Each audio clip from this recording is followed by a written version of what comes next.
A pilgrimage usually evokes images of the faithful crowding each other out for a better view of the religious icon or monument they have come to see.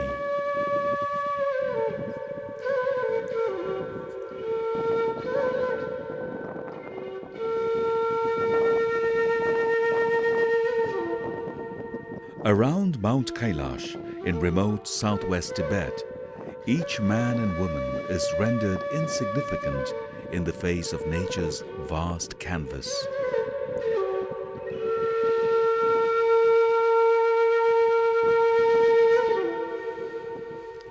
This is a pilgrimage in the true sense of the word.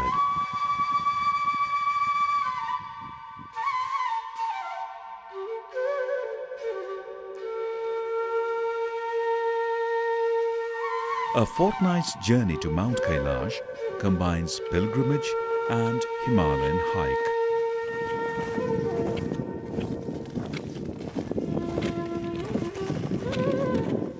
Yet it remains an experience transcending both. The overland journey up through the greenery of Nepal and into the high, dry plateau of Tibet to arrive at the astonishing sight of a lonely mountain above an immense lake will certainly feel like a pilgrimage.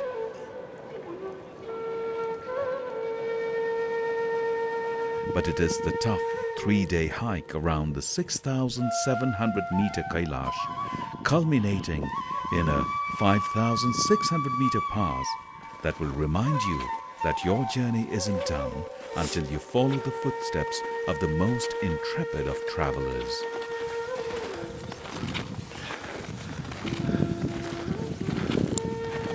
Just as the city of Jerusalem is holy to Christians, Muslims and Jews, Kailash is holy to Hindus, Buddhists, Jains and adherents of the Bon faith.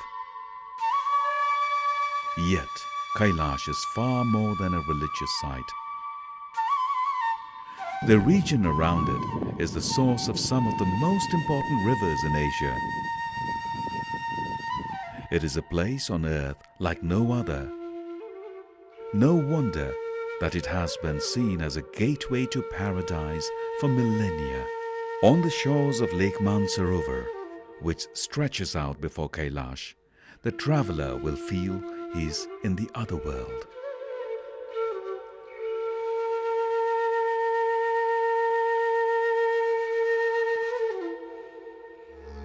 The journey to Kailash is a long one from wherever you begin. Most start in Kathmandu, the capital of Nepal. Some choose to hopscotch across the country by plane and helicopter to arrive at Hilsa, at the far western border between Nepal and China, before driving to Kailash. Weather permitting, this is the quickest way to get there. The circuit from Kathmandu takes a total of 10 days.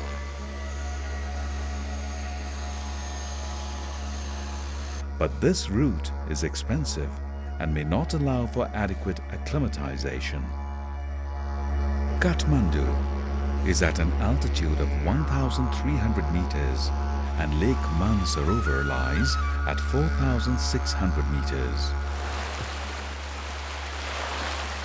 Moving too quickly between these 2 points, not to mention the pass at 5,600 meters on the Kailash circuit, can pose a serious risk to the traveler's health.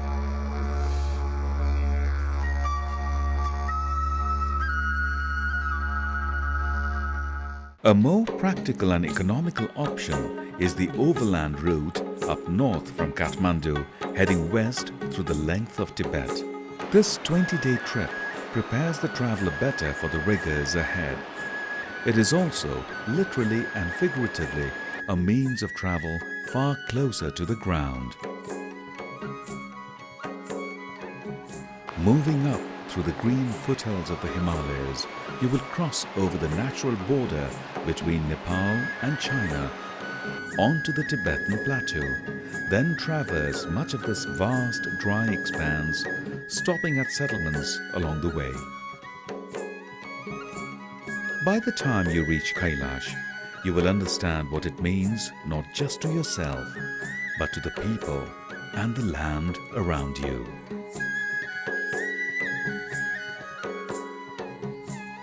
For Gunjan, her husband Neel and cousin Aruna travelling overland to Kailash, it couldn't have been soon enough.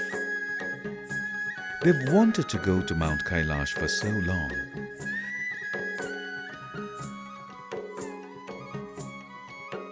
Their journey began 4 months ago in the Caribbean island of Trinidad. Months of planning that included physical training and spiritual preparation were necessary in order to make this journey. Their journey took them to Gunjan's hometown of Delhi, and this is where we embark on their personal journey to holy Mount Kailash.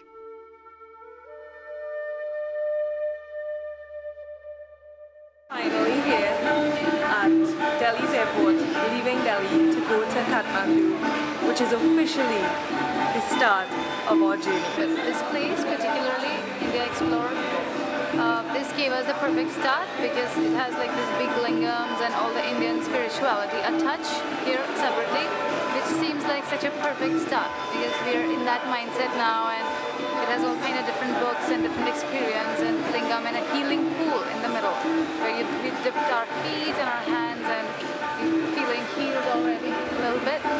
And from here we start, and we don't know how the journey would be, but this place has given us such positive vibration.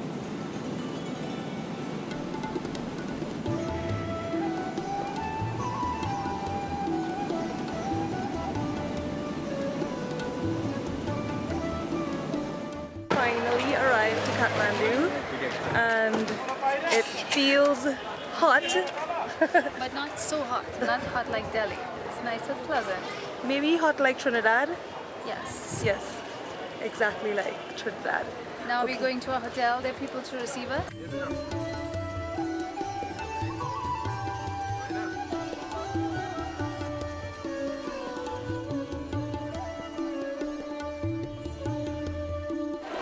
So we're here at Kathmandu domestic section of the airport, and we're about to board a flight to one of the most awesome tours of my life. We're going to fly side by side the Himalayan range. Once in Kathmandu, they don't waste any time to get a preview of the Himalayas. Mountain flights take off daily from Kathmandu airport and take you as close as you can get to the top of the world without actually climbing one of these 8,000-meter behemoths. In the 30-minute flight, passengers marvel at the incredible views of Mount Everest at 8,848 meters, the highest peak in the world, as well as its illustrious neighbors. 8 of the 14 8,000-meter mountains are in Nepal. Before departure, much like the Hindu pilgrims going to Kailash via Kathmandu, these travelers visit the important temple of Pashupatinath.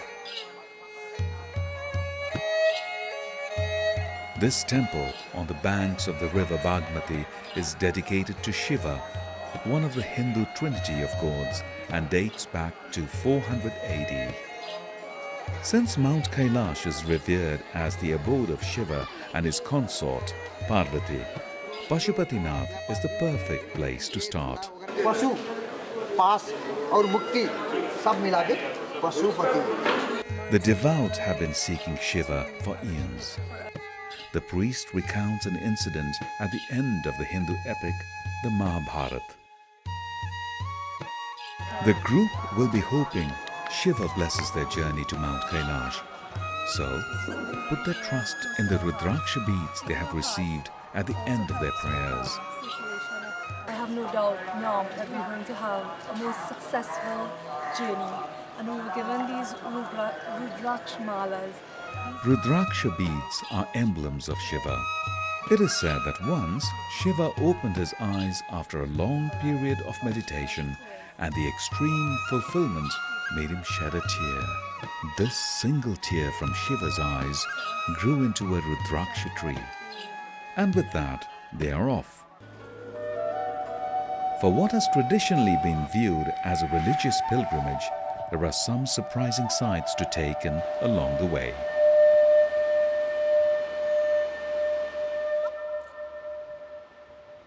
And what is a journey without the dread hand of bureaucracy is relieved to be done with the formalities at the Nepal-Tibet border and keen to move on. Hi, so behind us is Friendship Bridge, the border between Nepal and Tibet, China, and we just crossed with some very strict immigration, very meticulous immigration, and our next stop is Nyalam, which is a very good place for acclimatization. We'll be there for a day. It is at the border that the real overland trip begins. The group has arranged for a private trip and joins the crew from Lhasa, comprising an experienced driver, their guide and a cook. A well-equipped four-wheel drive and a supply truck will now make the long and arduous journey to Kailash. It's a long 885-kilometer haul from the border town of Jangmu to Kailash, and it will require 5 overnight stops. But there's plenty to see along the way. The Trans-Himalayan landscape makes for a dramatic contrast with the lush greenery of the Himalayan foothills to the south, thanks to the natural barrier formed by the Himalayas. The monsoon rains that water the Indian subcontinent turn back at the border. As a result, the Tibetan plateau is essentially a high-altitude desert. The prospects for agriculture are limited, and many Tibetans still rely on livestock to make a living in this harsh land. Tibet is not just remote, it looks like another world. The mountains are spectacular, the glaciated valleys are wide, and the horizon is vast and empty. For the most part, no houses, trees, or towns disturb the landscape. Here, in this infinite land, the mind reaches out to the horizon. Tibet is as big as it looks from the inside of a jeep, but there are barely 3 million people living here in a region twice the size of France. Prior to the Chinese annexation in 1950, trade across the southern borders was central to Tibet's economy, and nomadic Tibetans led caravans of yaks and sheep across high passes in the Himalayas to trade highland salt for rice from the south. Today, the caravan trade is dying, thanks to border restrictions and the easy availability of both Indian salt and Chinese rice.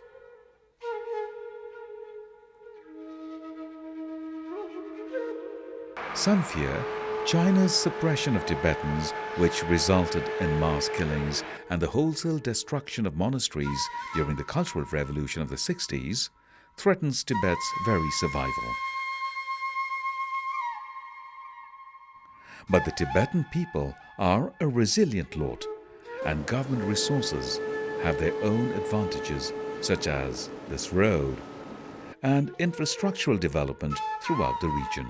Though traveling by car means a much more gradual ascent than by air, it is essential to take it slowly. Today is a rest day for the group, a rest day for the jeep, that is.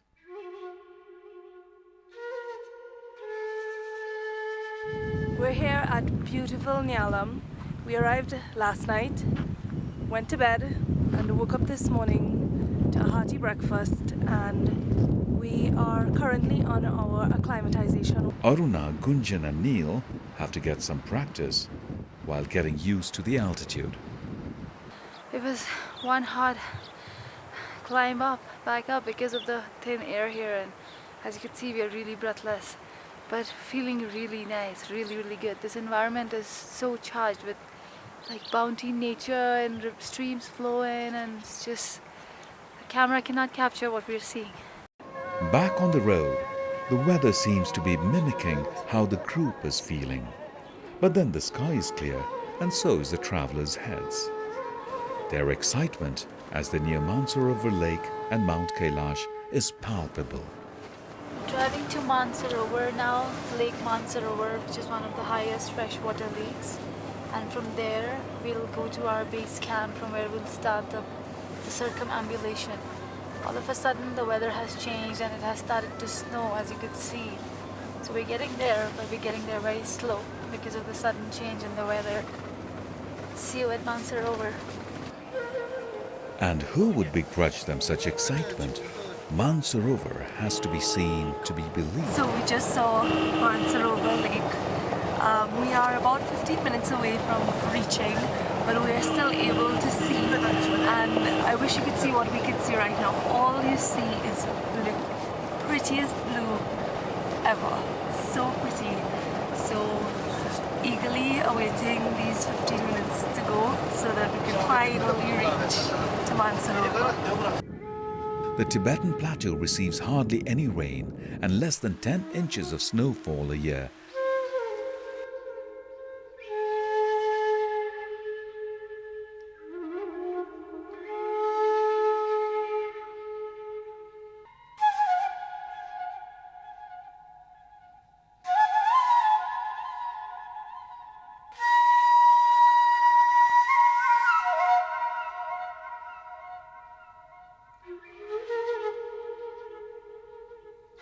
Yet here lies one of the richest freshwater lakes in the world, 4,610 meters above sea level.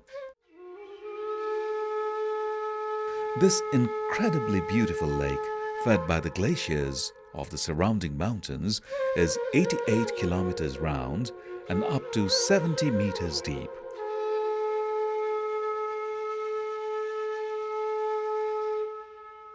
It is a haven for migratory birds such as bar-headed geese and Brahmini ducks,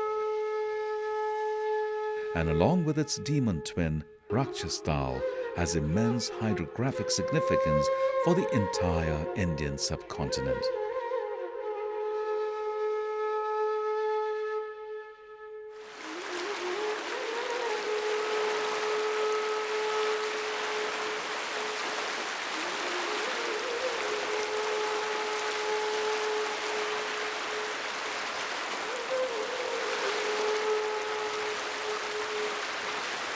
The area around Kailash is a source to four of the longest rivers in Asia: the Indus, the Satluj, the Karnali, which is a major tributary to the Ganges, and the Brahmaputra.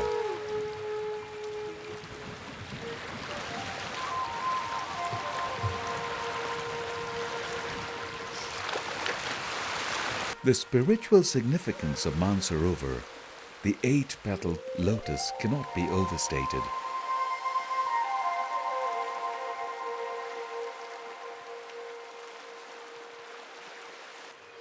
For Buddhists, it is where Buddha sits, teaching the doctrine to the serpents that inhabit the lake. For Hindus, it is the very soul mana of Brahma, the creator of the universe. To take a ritual bath in its icy waters is to wash away the sins of a lifetime. Mansarovar, and it was cold, but refreshing. I'm so blessed to be able to do this. Equally impressive is Rakshastal across a ridge to the west. It holds far less significance to pilgrims, and they usually head straight onto Kailash.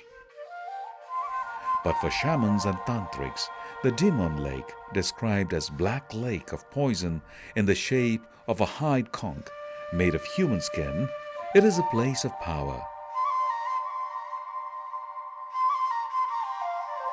Whatever your beliefs, it is well worth making the trip to Rakshastal.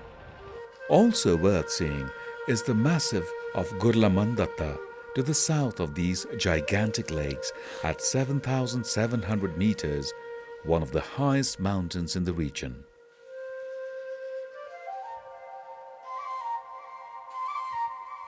Mount Kailash, for its part, is hidden from the naked eye. Just as in the story told by the priest in Kathmandu, Shiva hid from the Pandavas when they sought his blessing.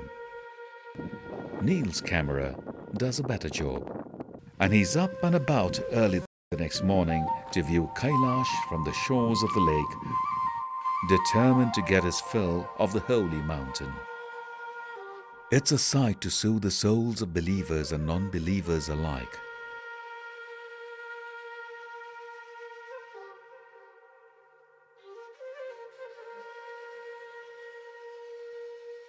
The singular beauty of Mount Kailash and its lonely presence in the desolate Tibetan plateau must have played a part in convincing the devout that it was the abode of gods.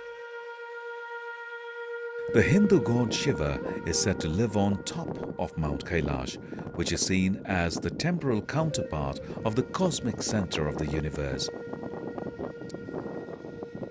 Mount Meru. For Buddhists, the mountain is at the center of the mandala where the divinity Demchong resides. And the founder of the Jain religion, Rishabhantha, is said to have achieved spiritual liberation from the mountain. Its status as a haven on earth means the 6,714-meter mountain has never been climbed. This is in fact forbidden. Circumambulating Kailash or doing the Kora is a way of showing respect to the mountain and is the heart of a pilgrimage to the region. People have been coming here for thousands of years, and despite a period from the 1950s to the 1970s, during which the Chinese government stopped pilgrims from visiting, today thousands of pilgrims from across the region come to Kailash. Our small and determined group too is ready to move on from the peaceful surrounds of the Chiu Gumba for the most challenging part of their journey.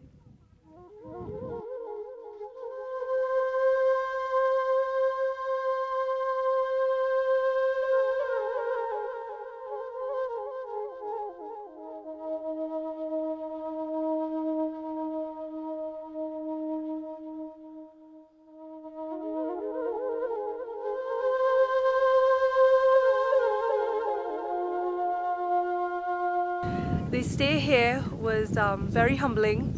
It makes you really appreciate some of the smaller things back home, like, run hot water and a lot of basic things that we have. It's been nice, but we are ready to go to Darchan now. In a sense, the 52-kilometer Kailash circumambulation, which starts from the Darchen and is ideally completed in 4 days, is a good old-fashioned high-altitude trek.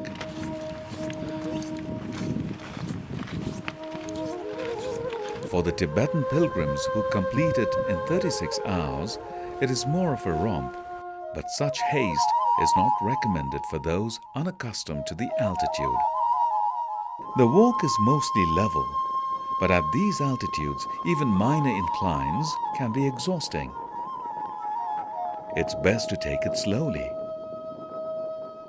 With adequate mental and physical preparation, you will simply luxuriate in the natural beauty of the place. Culturally, too, there is plenty to take in. It is estimated that about 6,000 monasteries were destroyed across Tibet during the Cultural Revolution.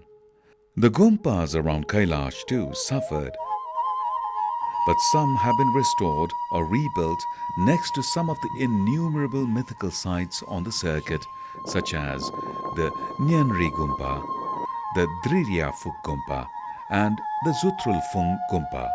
With a knowledgeable guide, you will hear more tales of mythical yaks, spirits, hermits, wolves, and goddesses than you will have heard in your life. In any case, old habits die hard. Tibetan culture, as our group finds, is alive and well. Whatever your beliefs, it's a long and grueling walk. Aruna, Gunjan and Neel do not escape the effects of the altitude and the inhospitable terrain.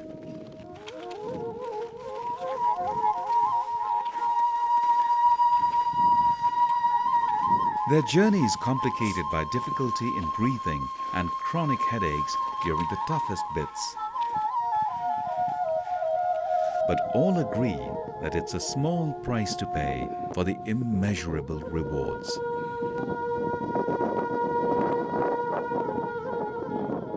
Indeed, Tibetans are often to be seen performing a prostration kora around the mountain, a feat of the mind and body that can take several weeks.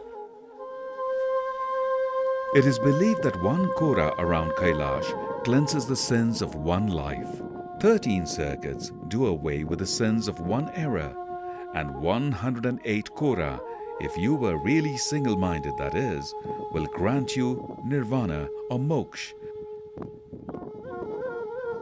Within this lifetime, only after you complete 13 circuits are you allowed to undertake the inner circuit of Mount Kailash, which brings you right to the base of the mountain. Even if you do not feel your sins are so easily disposed of, you will be amply compensated by the ever-changing views of the mountain. Kailash has 5 dimensions, it is said, which represent gateways to heaven. Only 4 can be perceived physically and are described in mythology as being made of crystal, ruby, gold and lapis lazuli. The 5th can only be seen with the eye of knowledge. For Neel, burdened with a camcorder, it's been more about focusing on what he can see on the trail and following the progress of his companions. The going hasn't been so easy. It's a good thing there are plenty of views to take in while you rest.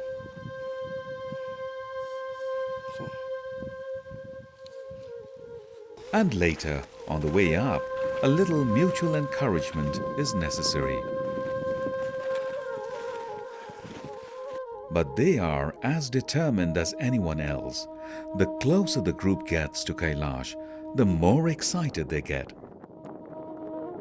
If the air weren't so cool and thin, they would stay here forever. But all good things come to an end. And for Neel, Gunjan and Aruna, it's time to get back to their faithful 4-wheel drive, once it gets going, that is. For the travellers, it's time to say goodbye to Kailash. After such a long journey, it's an emotional moment. Sad because we're leaving, but at the same time very lucky to have and fortunate to have had this experience. But it's one with icing on the cake, literally. Mount Everest at 8,848 meters is the highest mountain in the world and straddles the border between Nepal and China. One can't help but feel insignificant in front of the magnificent Himalayan range, which has stood here since time immemorial. Saying goodbye to Everest, Lake Mansarovar, and especially Mount Kailash was difficult. But equally hard is leaving friends that you have made on the trip. This trip to the roof of the world has been a supremely fulfilling one for Neel, Gunjan and Aruna, and a journey they will never forget. The warm welcome in Kathmandu, the long drive across the high plateau of Tibet, the arrival at Mansarovar and the circuit around Kailash was a voyage of discovery as much of the land and the people around them as of their inner selves. As an Indian pilgrim said, "I had a picture in my mind of what it would be like, but when I came here, it was far beyond what I had imagined." Honestly, what it looks from here, it's so different when you see it from close. It's magnificent, the grandeur, it's unbelievable. When we saw it coming up and when we're seeing it going back, it's a big difference because we saw it from the close. And the energy and everything, you can't see from such distance. But we're just bidding farewell to Mount Kailash now, feeling very sad but hope to come back again. Everyone should come to Kailash and Mount Sarovar at least once.